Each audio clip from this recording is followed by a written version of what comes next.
Okay, so yesterday we had done what we done the balancing of chemical equations. उसमें हमने दो methods करे थे. One which was the oxidation number method, जिसमें हम depending upon the oxidation number reaction को balance करते हैं, and the reaction that takes place in only one step.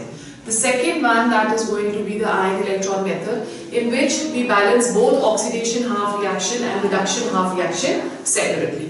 So in both the cases I told you yesterday कि अगर by chance आपको कोई इसका क्वेश्चन आता है कॉम्पिटिशन्स में, then it does not matter whatever method you are using to balance the equation, you should only get the correct answer.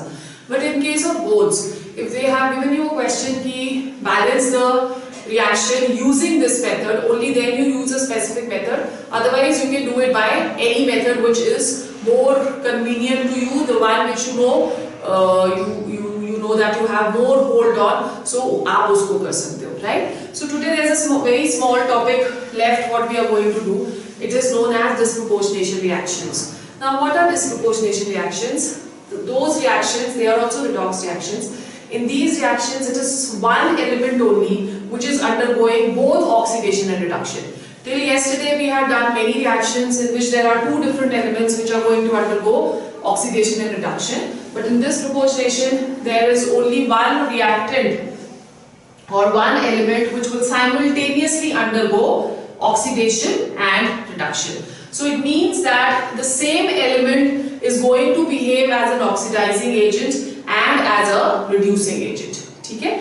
It is going to be the same element which is behaving as oxidizing and reducing agent. Let's take a few examples over here. We have hydrogen peroxide. Okay? Now over here, when we are taking hydrogen peroxide, this is going to dissociate into H2O and O2. So let's say that we are taking two molecules of hydrogen peroxide over here, such that we get a balanced equation. So we have 2H2O, okay, and we have O2, right? Now in this case, oxygen is the element which is going to undergo both oxidation and reduction. If you're looking at the oxidation number of oxygen, it is coming as -1, that is, as it is a peroxide linkage. Similarly, here also it is going to be -1. When we're looking at the oxidation state over here, that is -2 and it is 0. Okay, so in one case, the oxidation number that is going to go from -1 to -2, decrease in oxidation number, therefore reduction of oxygen is taking place. Okay? In the other, -1 to 0, increase in oxidation number, therefore oxidation of oxygen is taking place. Okay? So in case of hydrogen, there is going to be no change in the oxidation number, so hydrogen is neither getting oxidized nor getting reduced in this case. Then let's take another example. We have, this is an important reaction, we have phosphorus plus NaOH plus 3H2O to give us PH3 plus 3NaH2 PO2. Okay, so this is our reaction. When we are looking at phosphorus over here, the oxidation state of phosphorus is going to be 0. Because we've already studied that in elemental state, the oxidation state that is going to be 0. Okay. Now over here, the oxidation state is -3. And when you're calculating the oxidation state over here, it is going to be 2 2s are 4. 4 minus 3 becomes equal to +1. Right? So from 0, if it is going to -3, that means reduction is taking place because of decrease in oxidation number. So phosphorus is getting reduced. Whereas when we are going from phosphorus to NaHPO2, there is going to be increase in oxidation number from 0 to +1, and therefore oxidation is going to take place. Okay?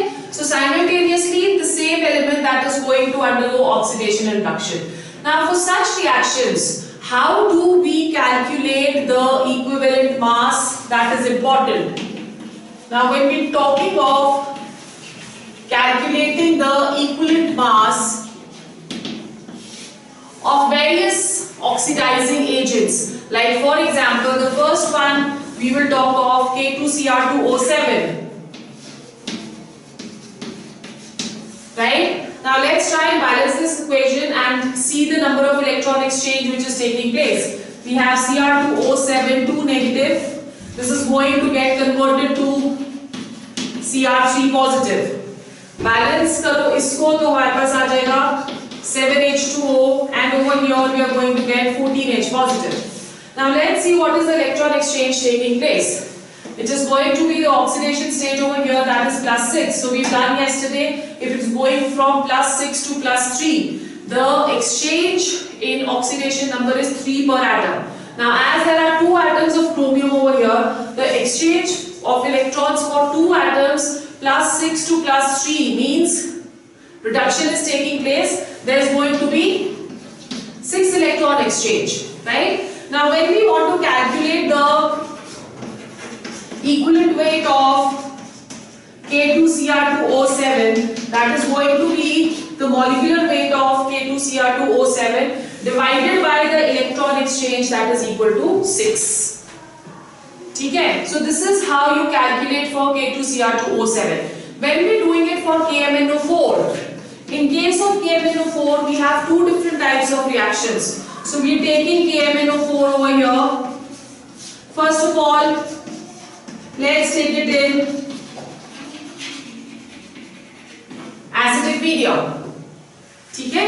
So in case of acidic medium, it is seen that MnO4 negative that gets converted to Mn2 positive. Okay? So let's balance this equation over here. The oxidation state is +7. So +7 means there is going to be +5 electrons which are taking place. So 4H2O plus 8H positive. ठीक है? So what is going to be the equivalent weight now? The equivalent weight in this case, that is going to be equal to the molecular weight of KMnO4 divided by 5. But remember that the 5 electron exchange is going to take place only in acidic medium. Let's do the same reaction in basic medium. Now when we are talking of, again we are taking KMnO4, its reaction in basic medium. So when we are taking basic medium over here, MnO4 negative, that is going to get converted into MnO2. Okay, this is the reaction. Let's balance the reaction over here. We have MnO4 negative, MnO2, right? The oxidation state over here is +7, oxidation state over here is +4. So how many electron exchange is going to take place? There is going to be +3 electron exchange which is taking place. Okay, अब basic medium में आपने इसको balance करना है, तो we will have 2OH negative. As I told you, we are going to put the same number of water molecules on the opposite side and plus another same number of molecules of OH on the other side. So the balanced equation over here is going to be MnO4 negative plus 2H2O plus 3 electrons to give us MnO2 plus 4OH negative. So over here the electron exchange in basic medium is +3 electrons. So how will you calculate the equivalent weight then? Equivalent weight is going to be equal to molecular mass divided by N. N is going to be the number of electron exchange. Over here, as you see, when we are calculating the equivalent mass of oxidizing agents, K2Cr2O7 and KMnO4, both are oxidizing agents over here. So we are taking the number of electron exchange which is taking place. But in case of disproportionation reactions, what is going to happen? You can see that there are different number of electron exchange taking place for the same element. So for that, equivalent mass for disproportionation reaction can be calculated by N factor. Now what is this n factor? When we talking of this, we say that the equivalent mass, that is equal to molecular mass upon the n factor. How will we calculate this n factor over here? N factor that is going to be equal to n1 into n2 upon n1 plus n2. Okay, so let's see what is this n1 n2. We are taking this reaction only, right? So let's consider this reaction over here. Here you can see that phosphorus from 0 to +1. So we will say that n1 over here, that is going to be equal to 1. ठीक है? फिर 0 to -3. What is going to be the value of n2? That is going to be equal to 4. 0 to -3, 0 से 1, 1 से 0 से -1, -1 से -2, -2 से -3. So 4 electron exchange that is going to take place over here. 4 ही होगा ना? 0 से we are going to -1, -2, -3. So 0 से 1, 2, 3 electron exchange. So there is going to be 3 electron exchange over here. 1 electron, 2 electron and 3 electron exchange. ठीक है? So we have 3 electron exchange over here.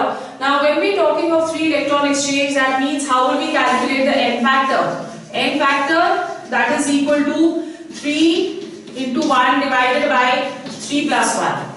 So that is going to be equal to 3 by 4. Okay? So how will you calculate the equivalent mass now? Equivalent mass that is going to be equal to the molecular mass of phosphorus, right, divided by n factor. N factor is coming as 3 by 4, or this is equal to 4m divided by 3. That will give us the equivalent mass of any element which is undergoing disproportionation reaction. If you want to take another example over here, we can take another example. Alright, so we are taking one question, now one equation, H3PO2 to give us PH3 plus 2 H3PO3. So this is our reaction. Let's calculate the oxidation number of phosphorus over here. 2 to the 4, 4 minus 3 plus 1. Over here it is going to be -3. ठीक है? And over here it is going to be 3 to the 6. 6 minus 3, that is equal to +3. ठीक है? So -3 and +3. What is going to be the n factor? When we are going from +1 to +3. For this reaction, n factor that is going to be equal to 2. So n1 is equal to 2. And for this +1 to -3 it is equal to 4. ठीक है? So that is going to be equal to n2, that is equal to 4. So what is the n factor over here? N factor that is going to be equal to 2 into 4 divided by 4 plus 2. So that is 8 divided by 6. It comes to 4 by 3.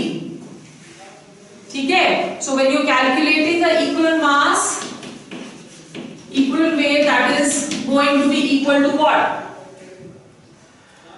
It will be equal to molecular mass upon 4 by 3, or 3m upon 4.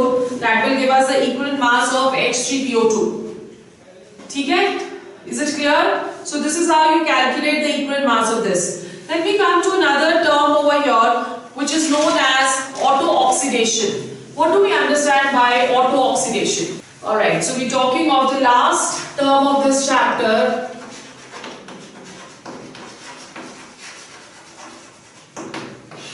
Auto-oxidation. Now what is auto-oxidation? There are certain processes in which turpentine oil and many unsaturated compounds, phosphorus and then certain metals like zinc and lead, they can absorb oxygen from the atmosphere in presence of water. ठीक है? Now when they absorb oxygen, the water is oxidized to hydrogen peroxide. Right? So when they are going to absorb oxygen from air, in presence of water, that water is going to convert into hydrogen peroxide, and this process, that is known as what? It is known as auto-oxidation. So there are certain agents, like when we are talking of turpentine oil, we are speaking of phosphorus, lead. All these, they are going to activate oxygen. Therefore, these are known as activators. So what are the activators? Activators are turpentine oil,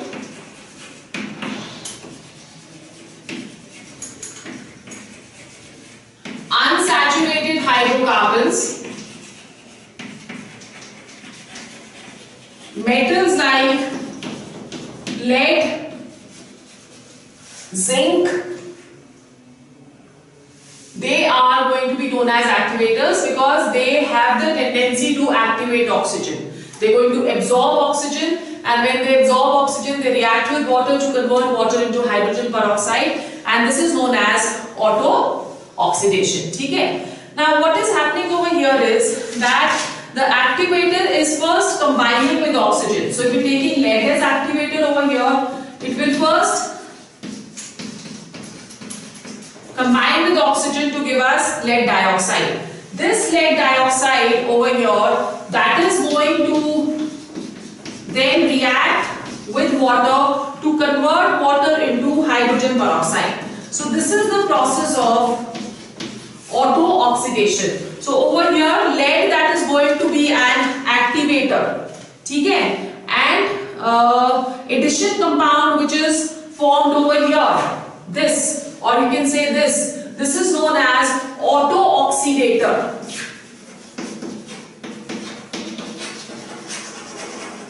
This is going to be known as auto-oxidator. So this is the activator, and that is going to be the auto-oxidator. So this is what auto-oxidation is. It's a very simple kind of a process which you can just go through. Okay. So this is all about this chapter, redox reactions. The second chapter which we are going to begin, the 9th unit of class 11, hydrogen, that we will start from tomorrow. Okay.